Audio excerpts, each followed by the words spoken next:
and gentlemen, boys and girls, this the newsbeat presented to you by ladies like. Follow the beat from the studio to the street. Info with the flow keeps you sharp and in the know. Sit back, relax, enjoy the news. Follow. Desertification has been accelerating at a fast pace during the recent decades, as a third of the world's surface is now under threat from its negative effects. And if not checked, Africa alone could lose 2/3 of its arable land by 2030, which could lead to increased resource competition, conflict and food insecurity. The region covering parts of Kenya, Somalia and Ethiopia is experiencing severe drought for the third successive year, leaving almost 13 million people vulnerable and food insecure.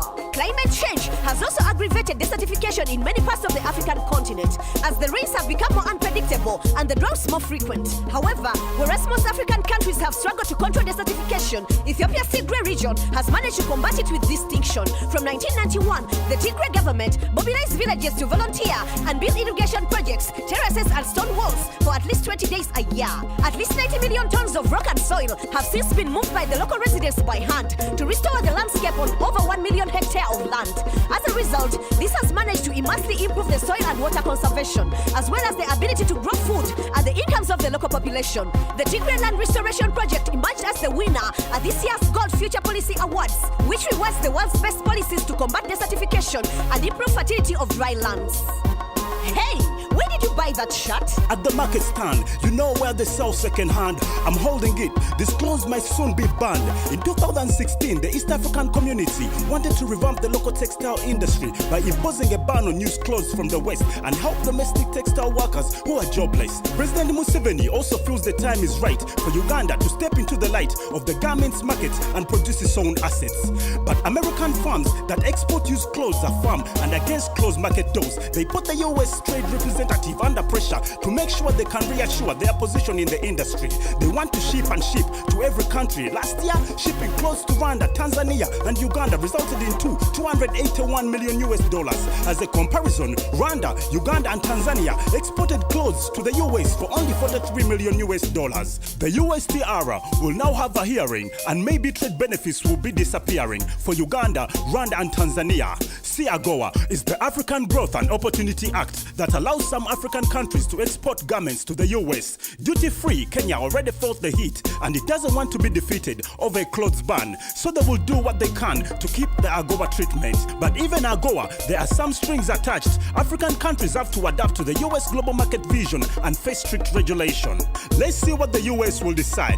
Meanwhile, I'll go and find myself a second-hand shirt or two at Owino. I'm Reef HD, reporting for Newsbeat.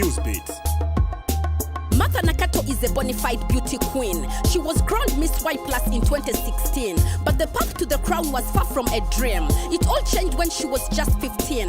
Nakato was a jolly teen and quite a joker until she took the test with her twin brother. She was in shock. How could this be?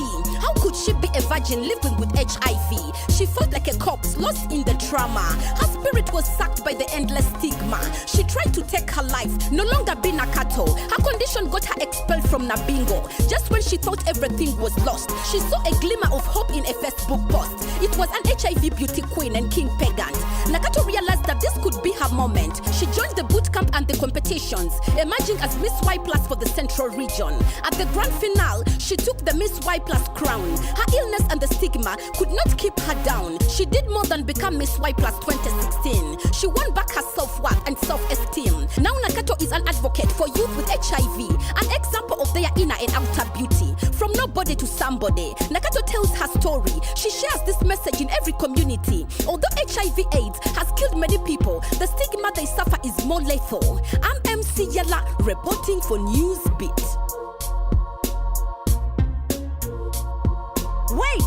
Wait, don't be in a rush. That's not just a piece of trash. That bottle can be used as a brick. What?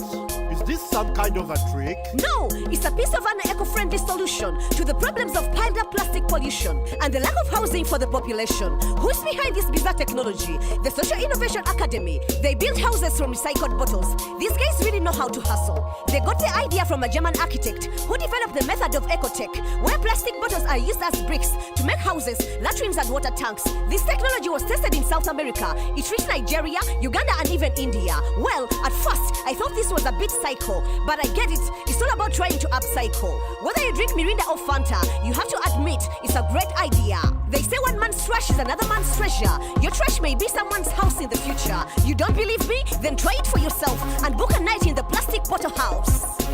That was the news on the bit. Next week will be another hit. Still let it like reporting live and direct with love and respect. Follow the beat, follow the beat, follow the beat, follow the beat. Follow the beat. Follow the beat, follow the beat, follow the beat, follow the beat. Follow the bit.